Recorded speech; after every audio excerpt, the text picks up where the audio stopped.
السلام علیکم ورحمۃ اللہ وبرکاتہ۔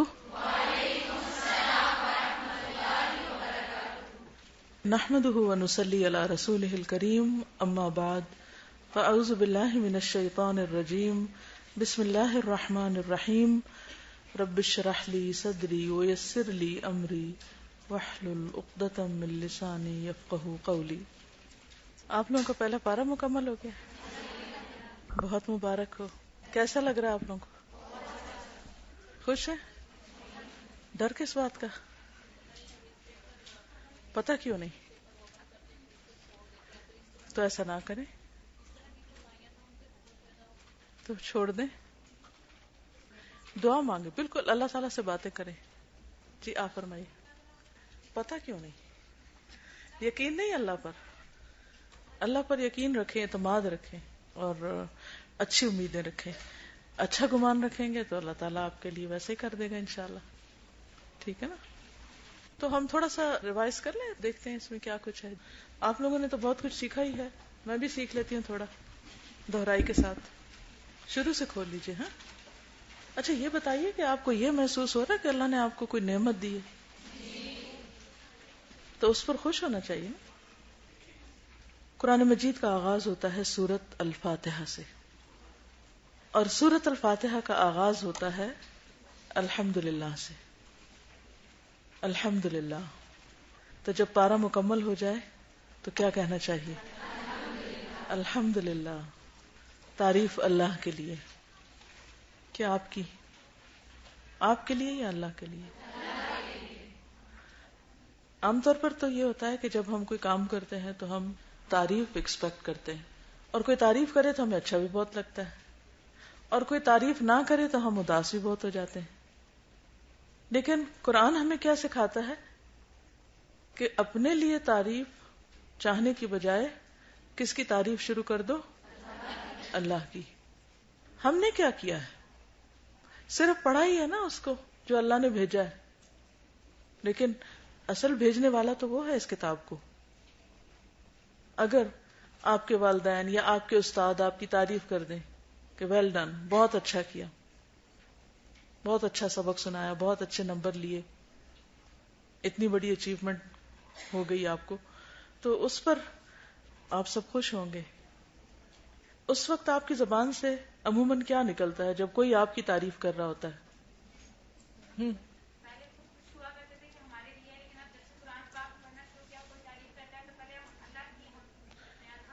جب کوئی ہماری تعریف کرنے لگتا ہے تو ہم فوراً کیا کہنے لگتے ہیں؟ الحمدللہ۔ کہ اصل تعریف تو اللہ کے لیے ہے کہ جس کی دی ہوئی توفیق سے میں نے یہ کام کیا، اور جس نے یہ کتاب میرے لیے بھیجی، اور پھر مجھے یہ راستہ دکھایا کہ میں نے اس کتاب کو پڑھنا شروع کیا، اور پھر مجھے یہ سمجھ میں آنے لگی۔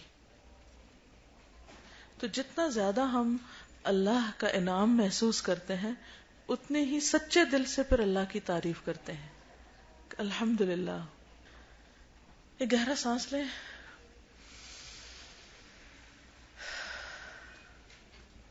صرف اندر ہی لے گئے، باہر بھی نکالیں اس کو۔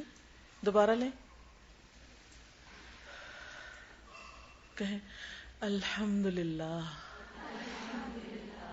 کیونکہ سانس کا آنا اور جانا بھی کیا ہے؟ یہ بھی اللہ کا شکر ہے، یہ بھی نعمت ہے۔ اور جنت والے جب جنت میں پہنچ جائیں گے اپنی آخری منزل کو، تو اس وقت بھی وہ کیا کہیں گے؟ الحمدللہ۔ اور اس وقت الحمدللہ دل اور زبان سے تو کہیں گے، لیکن وہ ان کے سانسوں میں بھی جاری ہو جائے گی، یعنی خود بخود آٹومیٹیکلی ان کے اندر سے الحمدللہ کی صدا آ رہی ہوگی۔ تو ہم نے صرف الحمدللہ کو تکلفاً نہیں کہنا، بلکہ دل سے کہنا ہے، اس طرح کہ وہ ہماری زندگی کا ایک حصہ بن جائے، کہیں بھی کچھ ملے اور ایون کچھ نہ بھی ملے، حالات ہماری مرضی کے مطابق ہوں یا مرضی کے خلاف ہوں، تو کیا کہیں؟ الحمدللہ۔ کیونکہ بہت دفعہ چیزیں ہماری مرضی کے مطابق نہیں ہوتی تو ہم تکلیف میں آ جاتے ہیں، لیکن اگر آپ کا اللہ سبحانہ وتعالیٰ کے بارے میں اچھا گمان ہے کہ وہ میری امی سے بھی زیادہ مجھ سے پیار کرتا ہے، کتنا زیادہ؟ یہ سچی بات ہے۔ Is it true؟ ہاں، تو پھر اگر ہمیں تھوڑی سی بھی تکلیف ہوتی ہے تو ہماری تکلیف پر سب سے زیادہ پریشان کون ہوتا ہے؟ والدہ. والد بھی ہوتے ہیں مگر اصل پریشانی والدہ کو ہوتی ہے. اور آپ میں سے اگر کوئی والدہ ہے تو اس کو یہ بات اچھی طرح سمجھ آ رہی ہوگی. تو بندے کو جب کوئی تکلیف ہوتی ہے، بندے کو جب کوئی تکلیف ہوتی ہے تو ایسا نہیں ہوتا کہ اللہ تعالیٰ اس پر ظلم کر رہا ہوتا ہے یا اس کو ستا کے کوئی مزہ آ رہا ہوتا ہے. نہیں، وہ بھی بندے کے فائدے میں ہوتی ہے، لیکن بندے کو پتہ نہیں ہوتا کہ یہ تکلیف میرے لیے کس طرح فائدے میں. کبھی کبھی بعد میں سمجھ آ بھی جاتا ہے لیکن کبھی نہیں بھی سمجھ آتا. ایک سٹیٹ انسان کی وہ ہوتی ہے کہ اس کو الحمدللہ کہنا نہیں آتا، اس کو پتہ ہی نہیں، وہ ہر چیز میں اپنی تعریف ڈھونڈ رہا ہوتا ہے، ان کاموں پہ بھی جو اس نے کیا اور ان کی بھی جو کیے ہی نہیں اس نے. وہ کیا چاہتا ہے کہ بس اسی کو سب کریڈٹ مل جائے. پھر ایک وقت آتا ہے کہ بندے کو اللہ کی پہچان ہونے لگتی ہے اور پھر بندہ اللہ کی تعریف کرنے لگتا ہے. پھر ایک سٹیٹ وہ ہوتی ہے کہ جب کچھ ملے تو ہم اللہ کا شکر کرتے ہیں اور اگر نہ ملے تو ہم کیا کرتے ہیں؟ ناراض بھی ہوتے ہیں. صبر تو کرتے ہی ہیں لیکن ناراض بھی ہوتے ہیں کہ ایسا کیوں نہیں ہوا، ایسا ہونا چاہیے تھا. پھر ایک وقت وہ آتا ہے، ایک سٹیٹ وہ آتی ہے کہ جس میں انسان ان چیزوں پر بھی شکر کرنے لگتا ہے، ان چیزوں پر بھی اللہ کی تعریف کرنے لگتا ہے جو اس کی مرضی کے خلاف جاتی ہیں، اس کے نفس کے خلاف جاتی ہیں. کیا سوچ کے وہ ایسا کرتا ہے کہ میرے حال کا سب سے زیادہ کس کو علم ہے؟ اللہ کو، اور وہ مجھ پر سب سے زیادہ مہربان ہے. اس لیے اگر اس نے کوئی چیز مجھ سے لی ہے واپس، یا کوئی چیز میری مرضی کے خلاف ہو رہی ہے، یا میرے کسی کام کو یا میری کسی محنت کو کوئی اکنالج نہیں کر رہا، اس پر کوئی تعریف نہیں کر رہا، تو اس پر میں ناراض نہیں ہوں اللہ سے، بلکہ میں شکر گزار ہوں. تو آپ اپنے آپ کو کس حال میں پاتے ہیں؟ کون سے لیول پر، کس سیڑھی پر، کس گریڈ پر، کس درجے میں؟ اے بی سی ڈی، نیچے سے اوپر سے، کدھر سے؟ اسٹرگل کرتے رہے، اوپر چڑھتے رہے. دیکھیے ایک خوشی ملتی ہے انسان کو جب اس کو کوئی تعریف سننے کو ملتی. پھر ایک وقت وہ آ جاتا ہے کہ جب انسان کو اپنی تعریف پہ گھبراہٹ ہونے لگتی، وہ اچھی نہیں لگتی. ایک وقت وہ ہوتا ہے کہ جب کوئی اللہ کی تعریف کرتا ہے، اللہ کی بات کرتا ہے تو گھبراہٹ ہوتی ہے. اور ایک وقت وہ آتا ہے کہ جب کوئی اللہ کی بات نہیں کرتا تو گھبراہٹ ہوتی ہے. ہو سکتا ہے میری یہ باتیں آپ کو سمجھ نہ آ رہی ہوں، لیکن نہ آنے کے باوجود بھی مجھے کرنی چاہیے تاکہ آپ اس لیول کو اچیو کرنے کے لیے کوشش شروع کر دیں. بات تو صرف سمجھ کی ہے نا، کہ آپ کسی بھی چیز کو کس رنگ سے دیکھتے ہیں. تو قرآن ہمیں چیزوں کو حقیقی رنگ میں دیکھنا سکھاتا ہے، جو اصل رنگ ہے، جو اس کی اصل حالت ہے. کسی کی بھی تعریف کب کرتا ہے کوئی؟ جب اس کی کوئی خوبی سامنے آتی. ہم اللہ کی تعریف کیوں نہیں کرتے؟ کیونکہ ہم اللہ کو جانتے ہی نہیں، پہچانتے ہی نہیں. بے شمار خوبیاں ہیں، بے شمار اس کی صفات ہیں، اس کی نعمتیں ہیں، لیکن ہم پہچانتے نہیں، جانتے نہیں، اس لیے ہم تعریف بھی کوئی نہیں کرتے. تو سورۃ الفاتحہ کو آپ دیکھیے کہ اس میں آپ تعریف کرتے ہیں کیونکہ آپ اب اپنے رب کو پہچان گئے ہیں کہ وہ رب العالمین ہے، اس نے مجھے پیدا کیا ہے، وہ اصل مالک ہے میرا، انسان مالک نہیں ہے میرے، وہ مجھے رزق دیتا ہے، مجھے اس کی طرف واپس جانا ہے. تو اس سے آپ نے اللہ کو پہچانا نا، اور صرف مجھے نہیں بلکہ سارے عالمین کو. تو جب آپ اس بات پہ غور و فکر کرنے لگتے ہیں تو پھر آپ کے دل سے اللہ کی تعریف آتی. اچھا، وہ ایک چیونٹی کو بھی کھلاتا پلاتا ہے، وہ ایک مچھر کی آنکھ میں اتنے لینسز لگاتا ہے، وہ مچھر کے اوپر بھی ایک مخلوق پیدا کرتا ہے، وہ ایسی چیزیں بھی پیدا کرتا ہے جو ہم دیکھ ہی نہیں سکتے.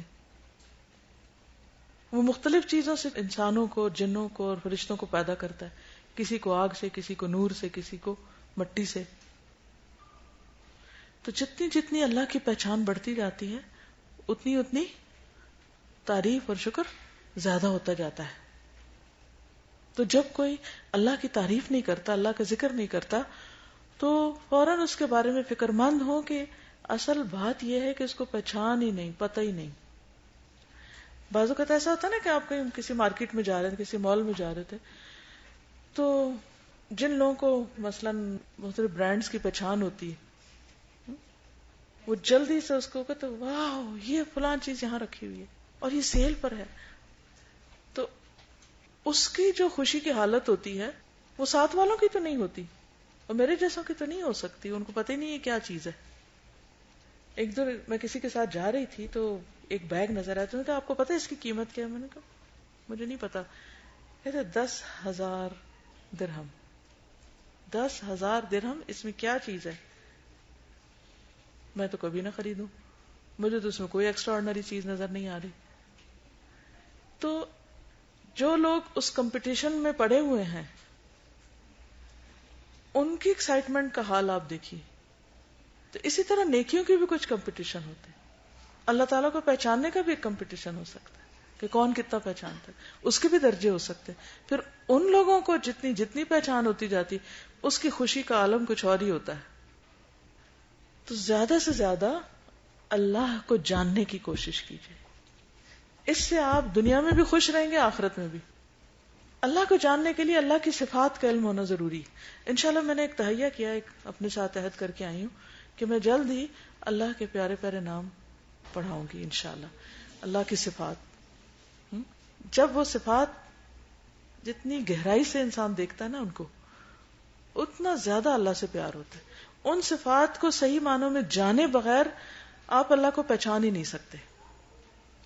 جب اللہ کو پہچانتے ہی نہیں تو آپ پہلی آیت کے پہلے حصے پہ بھی عمل نہیں کر سکتے. تبھی آپ کہہ رہے تھے نا ہم نے اتنا تو پڑھ لیا ہے، پتہ نہیں عمل کر سکتے ہیں یا نہیں، اور عمل مشکل ہے. اصل بات یہ ہے کہ عمل کے لیے علم کی ضرورت ہے، اور علم میں سب سے پہلا علم کون سا ضروری ہے؟ خالق کے بارے میں جاننا. اگرچہ قرآن پاک میں اللہ سبحانہ وتعالیٰ کی بے شمار صفات بیان ہوئی ہیں، لیکن ہم عام طور پر ان پر پوری طرح غور و فکر نہیں کرتے. تو چلیں، جب اللہ تعالیٰ کو ہمارے حال کا، ہماری کیپیسٹی کا پتہ ہے، تو قرآن مجید کے شروع میں آپ دیکھیں گے کہ صفات سے ہی بات شروع ہوتی، اللہ کی پہچان سے ہی بات شروع ہوتی کہ وہ رب العالمین ہے، وہ الرحمن الرحیم ہے، وہ مالک یوم الدین ہے. پھر ہمیں کیا کرنا چاہیے؟ کیا کرنا چاہیے؟ اس کی عبادت کرنی چاہیے. کتنی؟ 10%، 20%، 100%؟ سچ بتائیے کتنے %؟ کیوں؟ صرف اسی کی کرنی چاہیے کہ اوروں کی بھی ساتھ ساتھ ہونی چاہیے؟ صرف اسی کی ہونی چاہیے. تو آپ واقعی یہ سمجھتے کہ آپ اسی کی عبادت کر رہے ہیں؟ اچھا، عبادت کیا ہوتی ہے یہ تو مجھے بتائیے کہ جو آپ کر رہے ہیں. کیا ہوتی ہے عبادت؟ محبت اور تعظیم کے جذبات کے ساتھ کسی کے سامنے انتہائی عاجزی اور انکساری کا اظہار کرنا. محبت بھی ہو، رسپیکٹ بھی ہو، ہیوملٹی بھی ہو، یہ 3 چیزیں ہوں، اور پھر اپنے آپ کو کسی کے مکمل طور پہ حوالے کر دینا کہ میں مانوں گی تو اسی کی مانوں گی، اور جو کہے گا مانوں گی. اپنے آپ سے پوچھیں کیا واقعی ہم اس قابل ہیں، یا واقعی ہم اس کے لیے تیار ہیں کہ جو وہ کہے گا مانوں گی؟ سوچ کے بولیے. ہر نماز میں کہتے ہیں ایاک نعبد و ایاک نستعین. ہاں، جو وہ کہے گا مانوں گی، پوری پوری اطاعت. مشکل کام نہیں، نہیں مشکل نہیں ہے، نہیں تھوڑا تھوڑا، زیادہ مشکل ہے. کوئی بھی مشکل آسان کب ہوتی ہے؟ جب انسان اس کو کرنے کا ارادہ کر لیتا ہے. یہ سب کچھ یہاں سے تعلق رکھتا ہے. جیسے آپ سوچتے ہیں نا، اور جس چیز کے بارے میں سوچ لیتے ہیں آپ کہ کر کے چھوڑنی ہو جاتی. اگر آپ یہ سوچ لیں کہ میں نے اللہ کی عبادت کرنی ہے تو کوئی آپ کو نہیں روک سکتا. آپ نے وہ پکچر دیکھی ہوگی انٹرنیٹ پہ کہ آپ تو انٹرنیٹ کی جنریشن ہے نا، انٹرنیٹ پہ پکچرز دیکھی ہوں گی جس میں وہ لوگ نماز پڑھ رہے ہیں، کوئی پانی کے اندر بھی پڑھ رہا ہے، جو ڈائیورز ہیں وہ بھی پڑھ رہے ہیں، تو وہاں وہ کیوں پڑھ رہے ہیں؟ کیونکہ ان کے دل میں ہے کوئی چیز نا، انہوں نے ارادہ کیا تو وہ وہاں بھی پڑھ رہے ہیں. جب آپ ارادہ کر لیتے پھر کچھ مشکل نہیں رہتی کسی بھی چیز کے بارے میں.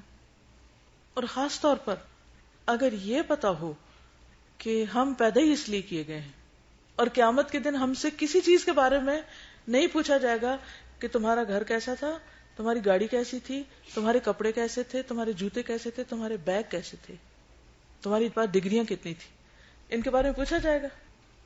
کس چیز کے بارے میں پوچھا جائے گا؟ کہ جس کام کے لیے پیدا کیا گیا تو وہ کیا کہ نہیں کیا. گہرا سانس لیں، امیجن کریں. امیجن کرنا آتا ہے؟ ویژولائز کریں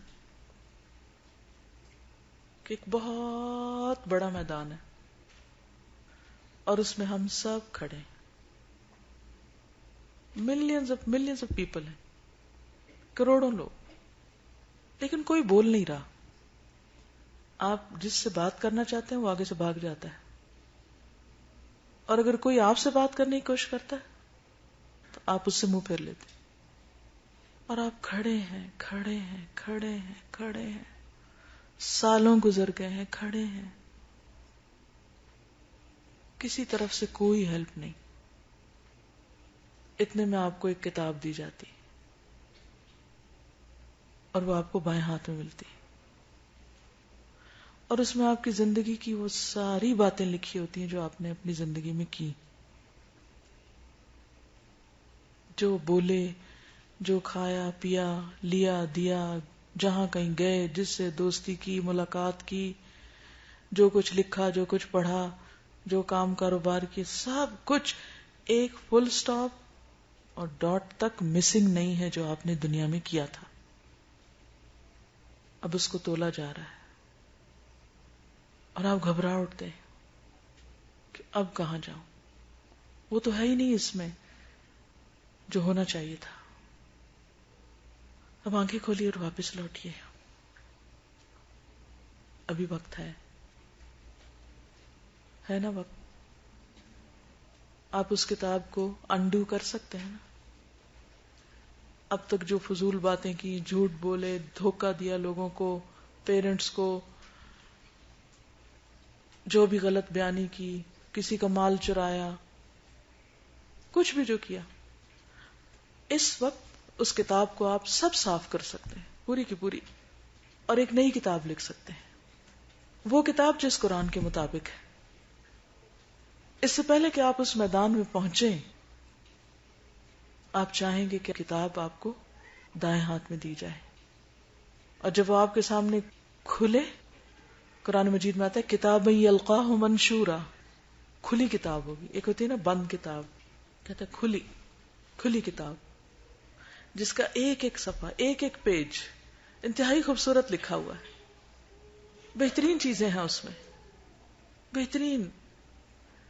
آپ نے اللہ کا ذکر کیا، آپ نے اس کی مدد کی، آپ اس کے کام آئے ہیں، آپ اس کے، تو اس میں آپ دیکھیں گے کہ بالکل آپ کی ایک ایک صفحے سے خوش ہو رہے ہیں، کیونکہ آپ کے پیرنٹس آپ سے خوش تھے، آپ نے بہن بھائیوں کے حق ادا کیے تھے، آپ نے غریبوں مسکینوں کی مدد کی تھی، آپ کی نمازیں اچھی تھیں. یہ ابھی سب کچھ ہے نا ہمارے بس میں کہ ہم اس کو انڈو کر کے نئی کتاب لکھ لیں. آپ سمجھیے کہ وہ جو پہلی کتاب تھی وہ آپ اون نہیں کرنا چاہتے، آپ اس کو تھرو اوے کرنا چاہتے ہیں، وہاں پہنچ کے نہیں ہوگی، آج ہو سکتی.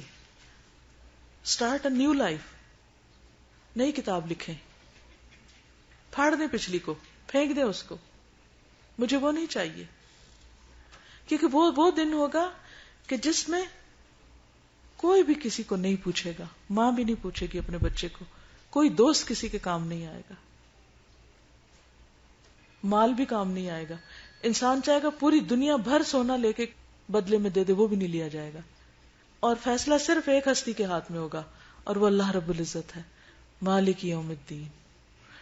یہ یوم الدین کی بات میں کر رہی تھی جس میں ہم سب کھڑے تھے، اور ایک دن کھڑے ہونا ایسے بالکل تنہا، اکیلے.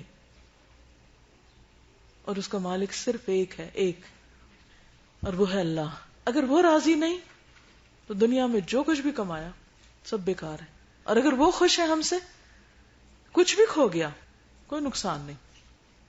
تو اس لیے ہم سب اس بات کو ضرور اپنے سامنے رکھیں کہ ہم پیدا ہی اس لیے کیے گئے کہ اللہ کی عبادت کریں. اس دفعہ جب آخری جمعۃ الوداع تھا، اس میں ایک بہت ہی خوبصورت خطبہ تھا حرم مکی سے. اللہ تعالیٰ نے سننے کا موقع دیا اور میں اول سے آخر تک صرف رو رہی تھی سن کے. تھا قرآن مجید کے بارے میں، اور قرآن مجید فیوریٹ کتاب ہے اور زندگی کی محبوب ترین چیز ہے. لیکن جب کسی اور کے منہ سے اس کا ذکر سنتے ہیں نا، مثلا آپ کا اپنا بچہ ہوتا ہے، آپ کو اچھا لگتا ہے، آپ اس کی تعریف کرتے ہیں، لیکن اگر کوئی آپ کے بچے کی تعریف کرے تو وہ تعریف زیادہ اچھی لگتی ہے نا.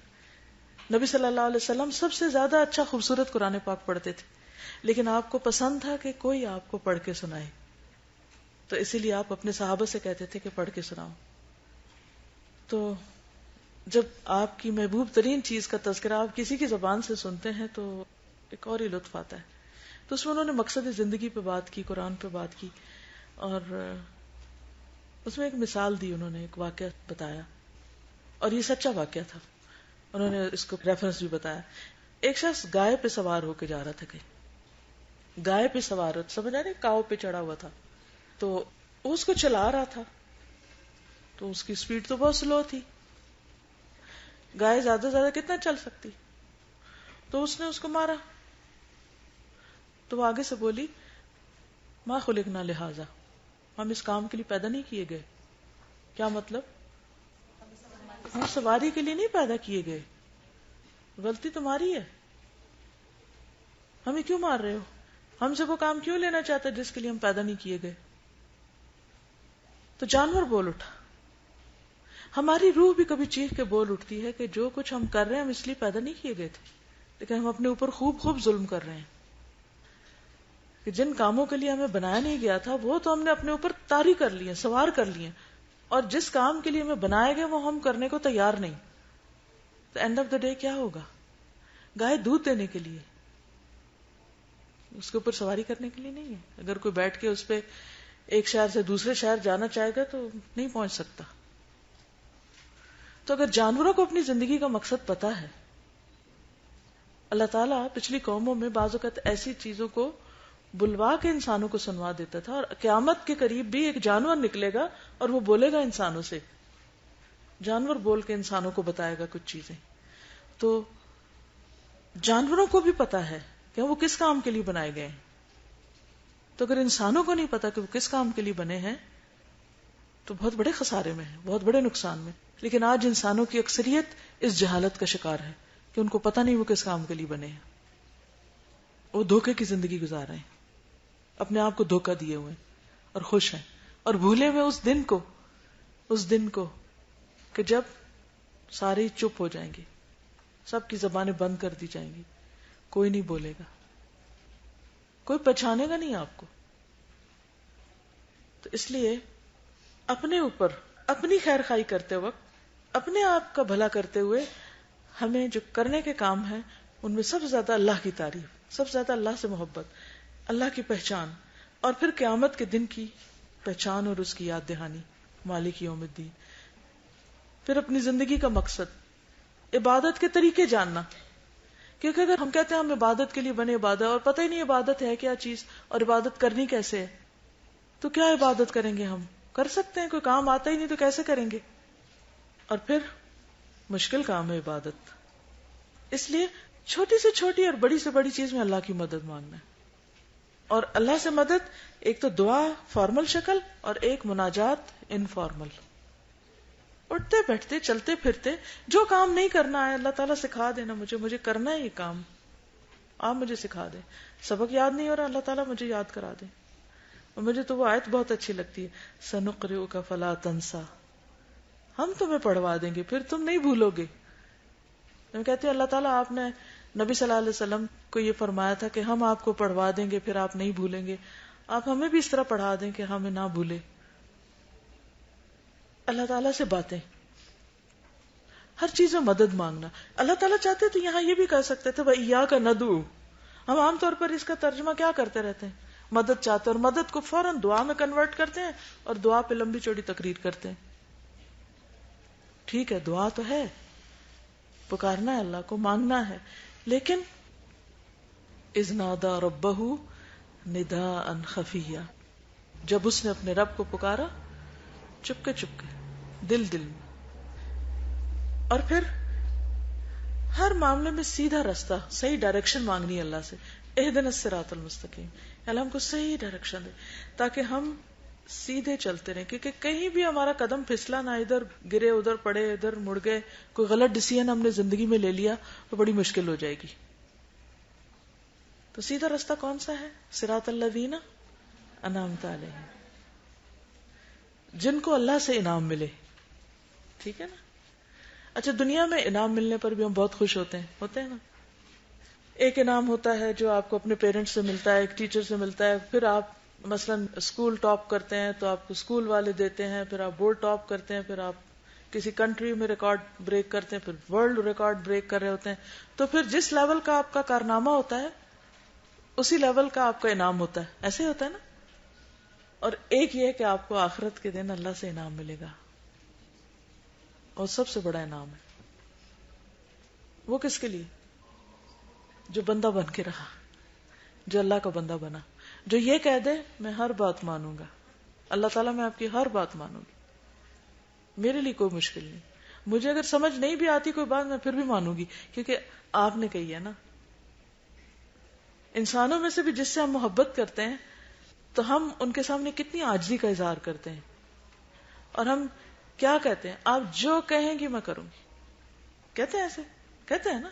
اگر کسی سے واقعی حقیقی محبت ہو، سچی محبت ہو، ہم کہتے ہیں جو آپ کہیں گے وہی کروں، جیسے کہیں گے ویسے کروں. کیونکہ یہ انسان کے اندر پروگرامڈ ہے یہ بات. انسان اس لیے چونکہ بنا ہے کہ وہ اپنے آپ کو کسی کے لیے سرنڈر کر دے، سبمٹ کر دے، حوالے کر دے، اور وہ بس وہ کرے جو دوسرا اس سے کہے. اگر ہم اللہ کے لیے نہیں کرتے پھر ہم بندوں کے لیے کر رہے ہوتے ہیں، بندوں کے غلام بنے ہوتے ہیں. ہاں، بندوں کے لیے بھی کرنا ہوتا ہے، مگر وہ جو اللہ نے کہا وہ بھی اللہ ہی کا حکم ہوتا ہے. جاؤ پیرنٹس کے ساتھ کندھے جھکا کے بات کرو، اکڑ کے نہیں کرنی. تو ہم بظاہر پیرنٹس کے آگے جھک رہے ہوتے ہیں، لیکن دراصل کس کے آگے جھک رہے ہوتے ہیں؟ اللہ کے آگے، کیونکہ اللہ نے ہمیں کہا کہ پیرنٹس کے آگے وَخْفِضْ لَهُمَا جَنَاحَ الذُّلِّ مِنَ الرَّحْمَةِ. ہم کسی کی رسپیکٹ کر رہے ہوتے ہیں، مثلا اپنے کسی عمر میں بڑے کی، یا کسی استاد کی، یا کسی بھی جس کو اللہ نے عزت دی. جیسے حدیث میں آتا ہے نا اذا جاءکم کریم قوم فاکرموہ، جب تمہارے پاس کسی قوم کا معزز شخص آئے تو تم اس کو عزت دو. ٹھیک ہے. اچھا، جب ہم اس کی کر رہے ہوتے ہیں تو بظاہر ایسے لگتا ہے جیسے شاید ہم بعض اوقات نفس پہ بھاری بھی ہوتا ہے. کیوں کریں؟ وائے بھئی اللہ نے کہا اس لیے کر رہے ہیں. ٹھیک ہے. مہمان کی عزت کرو، کیوں کریں؟ اللہ نے کہا ہے. ہمسائے کا خیال رکھیں، نہیں دل چاہ رہا، کیوں کریں؟ اللہ نے کہا ہے. کسی کو معاف کر دیں، نہیں اس کو نہیں کر سکتی، نہیں دل چاہ رہا معاف کرنے، نہیں کر دیں، اللہ نے کہا ہے. زندگی کتنی آسان ہو جاتی، کیونکہ ہم نے اس شخص سے ریوارڈ نہیں لینا ہوتا. ہم نے کس سے لینا ہے؟ اللہ سے لینا ہے. جو ہی ہم اللہ کا کوئی حکم مانتے ہیں ریوارڈ لکھ لیا جاتا ہے یا نہیں؟ لکھ لیا جاتا ہے.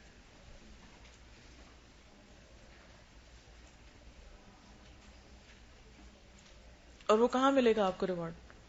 وہ جو آپ نے اپنی نئی کتاب لکھنی ہے نا، اس کے اندر وہ سب کچھ لکھا جا رہا ہے، لکھا جا رہا ہے، لکھا جا رہا ہے. اور قیامت کے دن جب آپ کو رائٹ ہینڈ میں ملے گا، وہ دراصل آپ کا وہ چیک ہے جو آپ نے وہاں جا کے کیش کرنا ہے. اس کے اگینسٹ آپ کو جنت کا ٹکٹ دے دیا جائے گا. گو انشاءاللہ. اور وہ اس لیے نہیں آپ نے سارے اچھے کام کیے تھے کہ جنت ہی لینی ہے، وہ اس لیے کیے تھے کہ اللہ خوش ہو، اللہ راضی ہو. اور اللہ جس سے راضی ہو جائے، کیونکہ جنت کسی کو عمل کے بدلے میں نہیں ملتی، لیکن عمل کرنے سے اللہ خوش ہوتا ہے، اور اللہ خوش ہوتا ہے تو وہ پھر انسان کو خوش کر دیتا ہے، وہ اپنے بندے کو خوش کر دیتا ہے. تو کن کو انعام ملتا ہے؟ جو کیا کرتے ہیں؟ علم بھی حاصل کرتے ہیں اور اس پر عمل بھی کرتے ہیں. پھر دوسرا گروپ وہ ہے جن کے اوپر اللہ ناراض ہوتا ہے بہت زیادہ. وہ کون ہے؟ جو علم تو رکھتے ہیں مگر عمل نہیں کرتے. اور تیسرا وہ ہیں جو لاسٹ ہیں، نہ علم ہے نہ عمل ہے، شعور ہی نہیں ہے. پھر سورۃ البقرہ میں بھی یہی ہے کہ عمل کرنے والے لوگوں کی جو کوالٹیز بتا دی گئی ہیں، اللہ کا حق دیتے ہیں ایمان لا کر، نماز قائم کر کے، بندوں کا حق دیتے ہیں شیئرنگ اینڈ کیئرنگ کے ساتھ، رزق خرچ کرتے ہیں، صلاحیتیں خرچ کرتے ہیں، اور پھر آخرت کو بھی مانتے ہیں. تو اللہ تعالیٰ ان کو سرٹیفکیٹ دیتے ہیں اولئک علی ھدی من ربہم. چیک لسٹ بنا دی ہے جن کے اندر یہ ساری کوالٹیز ہیں، یہ ہدایت پر ہے، سیدھے رستے پر ہے. وَأُولَئِكَ هُمُ الْمُفْلِحُونَ، اور یہی لوگ کامیاب ہونے والے ہیں. ٹھیک ہے، تو اپنا چیک لسٹ کو ذرا چیک کر لیجئے. پہلی 5 آیتیں سورۃ البقرہ کی. ہم نے ہدایت مانگی تھی تو اللہ تعالیٰ نے کیا دیا ہم کو؟ کیا کرو؟ ہدایت چاہیے تو کیا کرو؟ کتاب لے لو. ٹھیک ہے، ذالک الکتاب. ایک کوشچن ہے کہ کیا یہ ممکن ہے کہ ایک چیز مانگنے کے بعد انسان پھر بیٹھ رہے اور وہ آسمان سے چھت پھٹے اور نیچے گرے؟ ہوتا ہے ایسے؟ کیا کرنا پڑتا ہے؟ آپ کو بھوک لگی ہے، آپ کہتے ہیں کھانا چاہیے کھانا چاہیے کھانا چاہیے، تو بیٹھے رہتے کرسی پہ، کھانا کھانا کھانا کھانا، تسبیح کھانے کی آ جاتا ہے کھانا. کیا کرتے ہیں؟ کوئی بھی چیز آپ سوچیے، ٹھیک ہے، کوئی بھی چیز جو آپ کو پسند ہے، جو آپ کو چاہیے. آپ ہر روز ہر نماز میں کہتے اہدنا الصراط المستقیم، اللہ تعالیٰ سیدھا رستہ چاہیے، سیدھا رستہ چاہیے، سیدھا رستہ چاہیے. یہی کہتے ہیں نا؟ کون کون کہتا ہے؟ کیا کہتے ہیں؟ یہی کہتے ہیں. اوکے، کہتے رہیں کہتے رہیں کہتے رہیں کہتے رہیں، مل جائے گا. ایسے کوشش کرنی پڑے گی. کیا؟ وہ چیز پڑھنی پڑے گی جس سے ہدایت ملے گی، اور وہ کیا ہے؟ ذالک الکتاب لا ریب فیہ. لیکن ہدایت کس کو ملتی ہے؟ کتاب تو مل گئی، ہدایت کس کو ملے گی؟ جو اللہ سے ڈرے گا. جو اللہ سے ڈرے گا وہ کیا کرے گا؟ سب سے پہلے اللہ پر ایمان لائے گا. یؤمنون بالغیب. ٹھیک ہے نا؟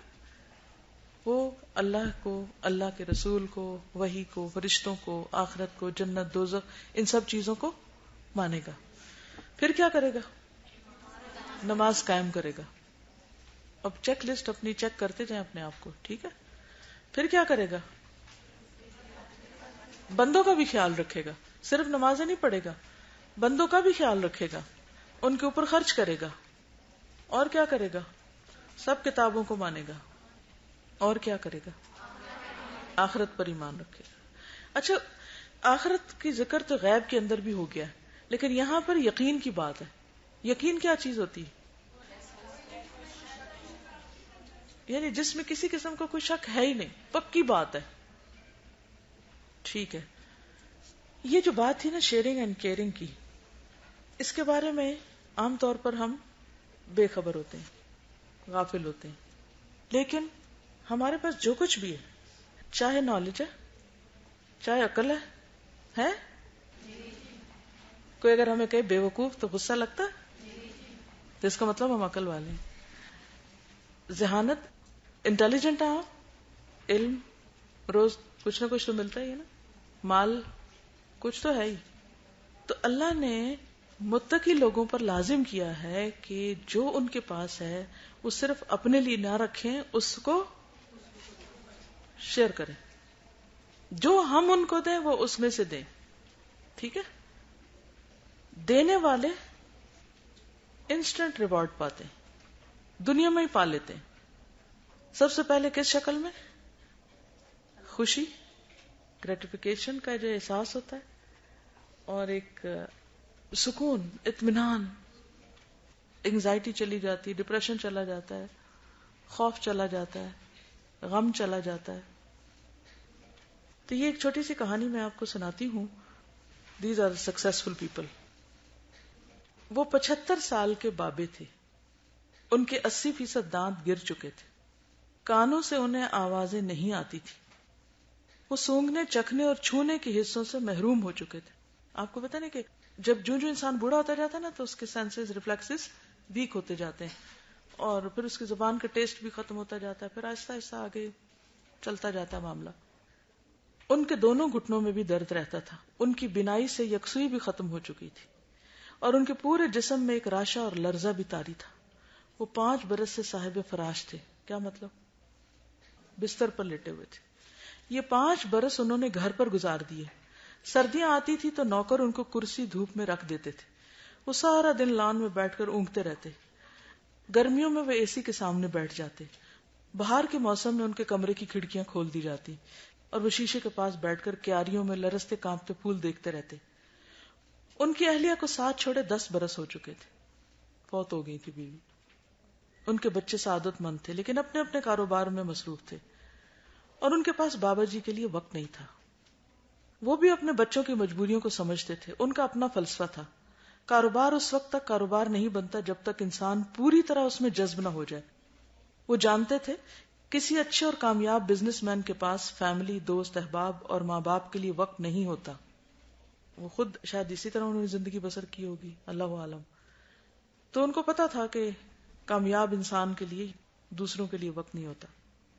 چنانچہ وہ اپنے بچوں سے کبھی شکوہ نہیں کرتے تھے، لیکن ان کے دل میں کسی نہ کسی جگہ زندگی سے شدید نفرت اور شکایت بھی موجود تھی. وہ اکثر سوچا کرتے تھے انہوں نے 70 سال تک ایکٹیو زندگی گزاری. انہوں نے ایک چھوٹی سی دکان کو 6 فیکٹریوں اور 3,112 روپے کے اکاؤنٹ کو 2 ارب 80 کروڑ 40 لاکھ 390 روپے کے بینک بیلنس میں بدل دیا تھا. ٹھیک ہے، یعنی بہت کچھ تھا ان کے پاس.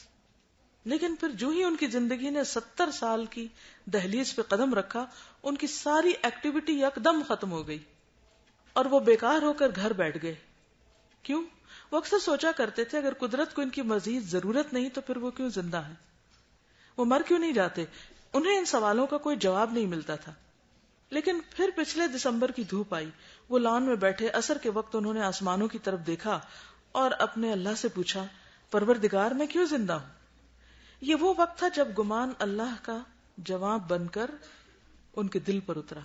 انہوں نے خوشی سے ہاتھ بھینچے، اللہ اکبر کا نعرہ لگایا اور سہارے کے بغیر اپنے قدموں پہ کھڑے ہو گئے. ان کی نئی زندگی کا پہلا دن تھا. ٹھیک ہے، ان کی نئی زندگی کا پہلا دن تھا.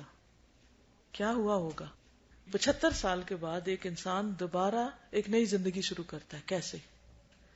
وہ اگلی صبح اٹھے، شیو بنائے، سوٹ پہنا، خوشبو لگائی، ڈرائیور کے ساتھ دفتر پہنچ گئے. دفتر میں انہیں دیکھ کے سب لوگ حیران ہو گئے. انہوں نے دفتر میں ایک چھوٹا سا کیبن لیا، اس میں بیٹھے اپنے ذاتی اکاؤنٹ کی ڈیٹیلز مانگی. ان کے اکاؤنٹ میں 22 کروڑ روپے تھے. انہوں نے کمپنی کے انجینئرز کو بلوایا، ٹھیکیداروں اور نقشہ بنانے والوں کو طلب کیا اور شہر کے مضافات میں ایک چھوٹی سی فیکٹری لگانے کا حکم دے دیا. یہ فیکٹری ایسی جگہ لگائی جا رہی تھی جہاں کچی آبادیوں کی بھرمار تھی، جہاں بجلی، سیوریج، ٹیلی فون، گیس نہیں تھی، جس جگہ سڑک بھی نہیں تھی. بابا جی کا یہ فیصلہ بم بن کر گرا اور کمپنی کے عہدیداروں کے سمیت ان کے سارے بچے بھی پریشان ہو گئے کہ یہ کیا ہونے لگا ہے. ان لوگوں کا خیال تھا بابا جی سٹھیا گئے. یہ بات زیادہ غلط نہیں تھی کیونکہ پوری دنیا میں فیکٹریاں لگانے کے چند پکے اصول ہیں. دنیا کا ہر صنعت کار ایسی جگہ فیکٹری لگاتا ہے جہاں سڑک ہو، بجلی، گیس، ٹیلی فون اور سیوریج لائنیں موجود ہوں، جہاں کے لوگ مہذب ہوں. پاکستان جیسے ممالک میں صنعت کار کچی آبادیوں کے قریب سرمایہ کاری نہیں کرتے کیونکہ وہاں سیکیورٹی، لا اینڈ آرڈر کی سہولتوں کا فقدان ہوتا ہے. یہ تینوں چیزیں سرمایہ کاری کی دشمن ہیں. بابا جی نے خود بھی زندگی بھر ان اصولوں کا خیال رکھا تھا. وہ کبھی گیلی زمین پہ پاؤں نہیں رکھتے تھے. گیلی زمین پہ پاؤں رکھنے کا مطلب ہے کہ سلپ ہونا. انہوں نے محفوظ جگہوں پر سرمایہ کاری کی تھی. چنانچہ ایک ایسا شخص جسے لوگ زیرک اور چالاک سمجھتے ہوں اگر اچانک اپنے اصولوں کی خلاف ورزی کرنے لگے اور 22 کروڑ روپے جیسی رقم بے وقوفی کے تنور میں ڈال دے، یقیناً لوگ اس کی ذہنی حالت کے بارے میں شک کریں گے. لہٰذا لوگ بابا جی کی ذہنی حالت کے بارے میں بھی خدشات کا شکار ہو گئے. میں بابا جی اور ان کے بیٹے کا مشترکہ دوست تھا جو یہ کالم نگار ہے. بابا جی میری بہت عزت کرتے تھے. وہ بیٹا میرے پاس آیا، مجھے کہانی سنائی اور کہا کہ تم بابا جی کو سمجھاؤ کہ ایسا نہ کریں. میں اگلے دن بابا جی کے پاس حاضر ہو گیا. بابا جی نے بڑے صبر سے میرے سارے اعتراضات سنے اور آخر میں ایک بلند و بانگ کہکا لگایا. میں بابا جی کی ذہنی سطح کے بارے میں مکمل طور پر مشکوک ہو گیا کہ دماغ چل گیا ہے. بابا جی ذرا دیر ہنستے رہے، آخر میں سنجیدہ ہو کے بولے، میں فیکٹری لگانا چاہتا ہوں، تم لوگوں کو اس میں کیا تکلیف ہے؟ میں نے عرض کیا 2 بڑی تکلیفیں. وہ بولے کیا؟ میں نے جواب دیا اول آپ کے کام کرنے کی عمر نہیں، دوم آپ غلط جگہ سرمایہ کاری کر رہے ہیں. انہوں نے کہکا لگایا اور مجھ سے 2 سوال پوچھے. انہوں نے پوچھا اگر میں کام کرنے کے قابل نہیں تو پھر میں زندہ کیوں ہوں؟ It's a very important sentence. اگر میں کام کرنے کے قابل نہیں تو میں زندہ کیوں ہوں؟ زندگی کا کوئی مقصد تب اللہ نے زندہ رکھا ہوا نا، لیٹنے کے لیے تو نہیں پیدا کیا گیا. میں نے ان کے سوال کا جواب دینے کی کوشش کی لیکن مجھ سے کوئی خاص جواب نہ بن پایا. انہوں نے دوسرا سوال پوچھا انسان کو زندگی گزارنے کے لیے کتنا سرمایہ چاہیے، کتنے پیسے چاہیے؟ میں نے اس کا جواب دینا شروع کر دیا. ہم دیر تک انسانوں کی مختلف ضرورتوں اور ان ضرورتوں پر آنے والے خرچ کا تخمینہ لگاتے رہے. ہم نے 1 گھنٹے میں سارا ایسٹیمیٹ لگایا. پاکستان جیسے ملک میں مڈل اور اپر مڈل کلاس کا ایک شخص ذاتی زندگی پر اوسطاً 70 سے 80 لاکھ روپے پوری زندگی میں خرچ کرتا ہے، کھانا پینا وغیرہ وغیرہ. بابا جی مسکرائے اور انہوں نے پوچھا اس کا مطلب ہے اگر اللہ تعالیٰ کسی انسان کو 80 لاکھ روپے سے زیادہ رقم دیتا ہے تو یہ زائد سرمایہ ہے، یہ ایکسٹرا ہے. میں نے ہاں میں سر ہلا دیا. وہ بولے اللہ تعالیٰ کا حکم ہے جو چیز تمہاری ضرورت سے زائد ہو اللہ کی راہ میں خرچ کر دو. میں حیرت سے ان کی طرف دیکھنے لگا. وہ بولے اب تم ایک اور پہلو بھی دیکھو، اللہ تعالیٰ ہمیں زندگی گزارنے کے لیے بے شمار صلاحیتیں دیتا ہے. وہ ہمیں جسم، دماغ اور روح دیتا ہے. وہ ہمیں ویژن، سوچ اور حوصلہ دیتا ہے. وہ بعض لوگوں کو بعض لوگوں کے مقابلے میں زیادہ جرت، بہادری، ذہانت اور معاملہ فہمی دیتا ہے. بعض لوگوں کو 1 روپے سے 10,000 روپے کمانے کا ہنر دیتا ہے. یہ سارے ہنر، یہ ساری صلاحیتیں بعض اوقات ہماری ضرورت سے زائد ہوتی ہیں، ہم ان کو لگا چکتے ہیں پھر بھی بچ جاتی ہیں. میں خاموشی سے سنتا رہا. وہ بولے اللہ تعالیٰ ہمیں زندگی بھی بخشتا ہے اور بعض اوقات ہماری یہ زندگی بھی ہماری ضرورت سے زائد ہوتی ہے. ہم اپنے سارے کام کر چکے ہوتے ہیں، ہم پیدا ہوئے، ہم نے پڑھا لکھا، شادی کی، بچے پیدا کیے، ان کی شادیاں کر دی، ان کو کاروبار لگا دیے.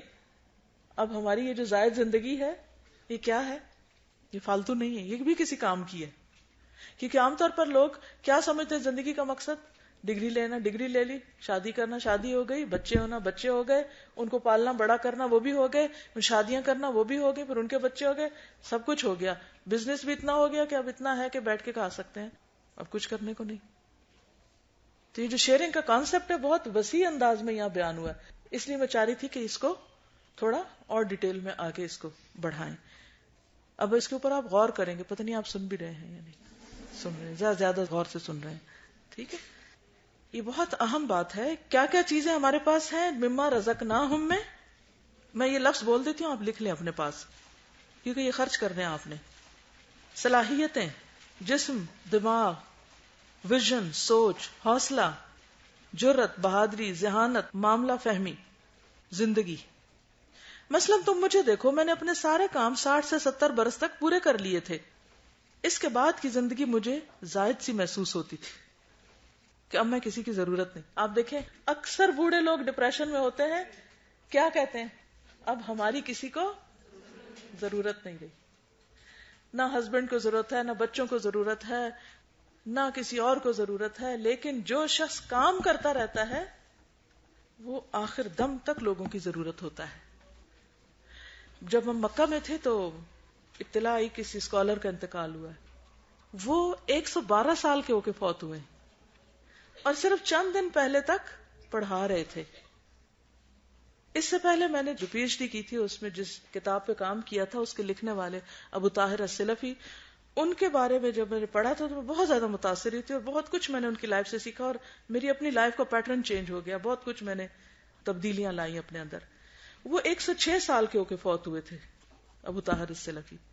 اور ڈیتھ ان کی کیسے ہوئی تھی کہ عصر کی نماز پڑھ کر وہ پھر پڑھانے بیٹھ، کیونکہ ان کے پاس بہت نالج تھا. جتنا جتنا انسان بڑا ہوتا جاتا ہے ایکسپیرینس بڑھتا جاتا ہے.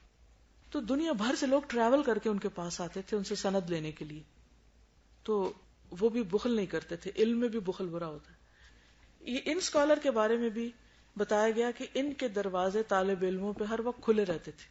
جو ان کے آرام کھانے سونے کا ٹائم تھا اس کے بعد وہ پڑھاتے رہتے تھے لوگوں کو، جو کوئی کسی نے پوچھنا آ کے پوچھے. اور ان کا چونکہ دماغ استعمال ہوتا رہا لہٰذا کوئی نسیان نہیں، کوئی دماغی بیماری نہیں، کوئی ڈپریشن نہیں، کچھ نہیں. وہ فائدہ پہنچا رہے ہیں. اور چند دن بس ایسے کچھ بیمار لاغر رہ کے تو فوت ہو گئے اور رمضان میں فوت ہوئے اور حرم میں جنازہ. اور وہ ابو طاہر السلفی کی بھی ڈیتھ کس طرح ہوئی کہ عصر کے وقت نماز پڑھ کے بیٹھے پڑھا رہے ہیں پڑھاتے پڑھاتے فوت ہو گئے، پڑھاتے پڑھاتے ڈیتھ ہو گئی. زندگی کے آخری لمحے تک کو استعمال کیا. اسلام میں ریٹائرمنٹ کا کوئی کانسیپٹ نہیں کہ اب فارغ فالتو زندگی بسر کرو بیکار کی. تو کہاں کوئی جوانی فارغ گزارے اللہ باتوں میں اللہ میں، اور کوئی کہے جی ابھی تو تمہارے کھیلنے کے دن ہیں اور ابھی تو تم پڑھنے میں کیوں پڑ گئی ہو، اور یہ کوئی عمر ہے قرآن پڑھنے کی، اور ابھی سے تم اتنی سنجیدہ ہو گئی ہو. یہ سب ان لوگوں کی بیکار باتیں جن کو آخرت کی حقیقت کا نہیں پتا کہ کہاں کھڑے ہونا ہے ان کو جا کے. تو بہرحال تو یہ دو باتیں جو تھی ان کی بہت اہم تھی.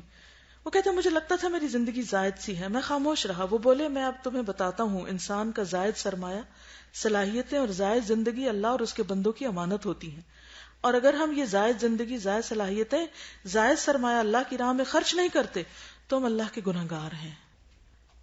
میں خاموشی سے سنتا رہا. وہ بولے مجھے اچانک ایک دن معلوم ہوا میرے پاس بھی زائد زندگی، زائد صلاحیتیں، زائد سرمایہ ہے، چنانچہ مجھے مرنے سے پہلے یہ ساری امانتیں اللہ کے بندوں کو سونپ دینی چاہیے. مجھے یہاں ان کے فلسفے میں تھوڑا سا جھول محسوس ہوا، چنانچہ میں نے فوراً ہی ریاکٹ کیا.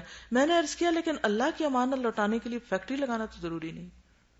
انہوں نے کہکا لگایا اور بولا مجھے یقین تھا تم مجھ سے یہ ضرور پوچھو گے، بے وقوف بچے، اللہ نے مجھے فیکٹریاں لگانے اور کاروبار کرنے کی صلاحیت دے رکھی ہے، میرے پاس یہ ہنر ہے، اور یہ انسانوں کی ضرورت ہے. اگر فیکٹری نہ لگے تو یہ کپڑے پہن سکیں جو آپ نے پہنے ہوئے؟ کہاں سے ڈھانکیں گے انسان اپنے آپ کو؟ فیکٹری لگانا بھی عبادت ہے اگر وہ بندوں کی ضرورت پوری کرنے کے لیے. میں اسی کام کا ماہر ہوں، چنانچہ میں اللہ کے بندوں کو صرف اسی صلاحیت میں شریک کر سکتا ہوں. میں اپنی آخری فیکٹری شہر کے سب سے محروم علاقے میں اس لیے لگا رہا ہوں کہ اس فیکٹری سے علاقے کے بے روزگاروں کو روزگار ملے گا، اس علاقے کے لوگوں کو سڑک، بجلی، گیس اور پانی ملے گا. میں یہ فارمولہ بنا رہا ہوں، میری اس فیکٹری کا آدھا منافع کارکنوں اور ان کے اہل خانہ کے فلاح و بہبود پر خرچ ہوگا، اور باقی آدھا منافع اس علاقے کے لوگوں کے معیار زندگی پہ لگایا جائے گا، یعنی اس بستی کو نئے سرے سے بنائیں گے. یہ فیکٹری علاقے میں اسکول، کالج، ہسپتال بنائے گی، یہ لوگوں کو ہنر سکھائے گی جس سے علاقے کا معیار زندگی بلند ہو جائے گا. وہ خاموش ہو گئے، میں بھی خاموشی سے ان کی طرف دیکھتا رہا. وہ ذرا دیر رک کر بولے ہمیں فلاح کے صرف وہ کام کرنے چاہیے جس کی اللہ نے ہم کو صلاحیت دے رکھی ہے. ماہر تعلیم کو تعلیم، صنعت کار کو صنعت، ڈاکٹر کو طب، دکاندار کو دکان، قلم کار کو قلم کا صدقہ دینا چاہیے. ہم سب لوگوں کو اللہ کی دی ہوئی صلاحیتوں، زندگی اور سرمایہ کا صدقہ دینا چاہیے. دکاندار کو آخری دکان صدقہ سمجھ کے بنانی چاہیے. استاد کو ریٹائرمنٹ کے بعد کچی آبادی کے بچوں کے لیے صدقہ اسکول بنانا چاہیے. اور اگر ہم ایسا نہیں کرتے تو ہم اللہ کے مجرم ہوں گے. وہ خاموش ہو گئے. میں نے ان کا ہاتھ چوما اور باہر آ گیا. وہ سچے تھے، ہم سب بے وقوف اور بے عقل. جاوید چودھری. تو عقل مند کون ہے، کامیاب کون ہے؟ جو لوگوں میں اللہ کا دیا ہوا بانٹے.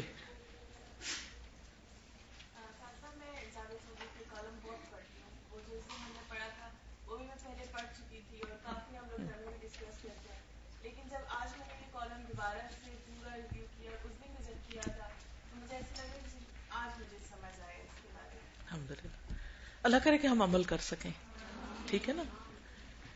اور دوسروں کو وہی دے سکتے ہیں جو اپنے وقت کی قدر کرتے ہوں.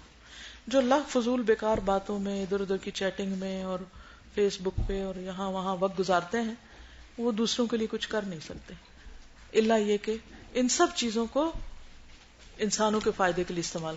اور آپ کسی کا فائدہ کریں گے، اللہ آپ کا فائدہ کرے گا، دنیا میں بھی اور آخرت میں. یہ طے شدہ اصول ہے، اور اللہ اپنے باتوں کے خلاف نہیں جاتا. ٹھیک ہے، انشاءاللہ پھر اللہ نے چاہا تو ملاقات ہوگی. سبحانک اللہم و بحمدک، نشہد ان لا الہ الا انت، نستغفرک و نتوب الیک. السلام علیکم و رحمۃ اللہ وبرکاتہ.